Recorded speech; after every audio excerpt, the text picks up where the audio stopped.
Hi నమస్తే, welcome to Hanithalli channel. First time మా channel ఎవరైతే చూస్తున్నారో లైక్ చేయండి, షేర్ చేయండి, సబ్స్క్రైబ్ చేసుకోవడం మాత్రం మర్చిపోకండి. ఎంతో సింపుల్గా చేసుకునే పరవన్నం మా అమ్మ ఎలా తయారు చేస్తుందో మీకు చూపిస్తాను రండి.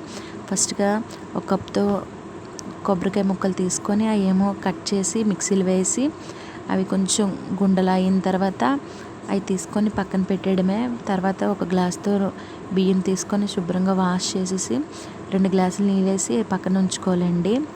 కొంచెం పక్కన ఉంచుకొని అలా తర్వాత స్టవ్ వెలిగించి ఆ కుక్కర్ పెట్టి 4 విజిల్ వచ్చే వరకు ఉంచుకుంటే సరిపోతుంది.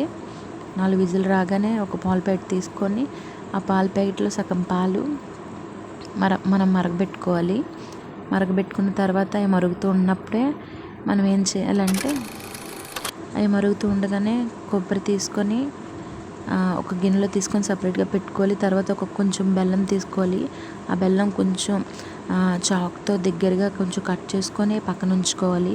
ఇందాక నేను ఏ కప్తోనైతే కొబ్బరి తురుము తీసుకున్నాను అదే కప్తో రైస్ తీసుకున్నాను. 2 కప్పులు వేసి కలపడం స్టార్ట్ చేశాను. చాలాసేపు కలిపేసిన తర్వాత అది కొంచెం ఉడుకుతుందనగా అదే కప్తో బెల్లం తీసుకున్నాను. బెల్లం తీసుకొని బెల్లం కూడా అందులో వేసాను.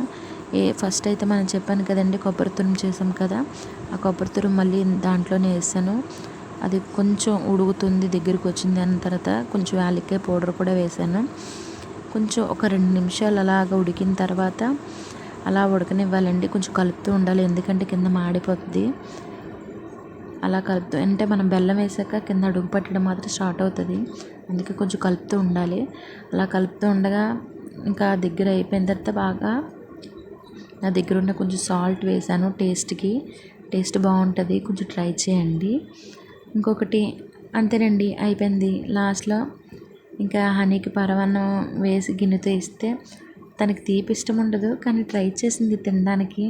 చాలాసేపు ఊదుకుంది, ఆడింది, చాలాసేపు చూసింది మరి.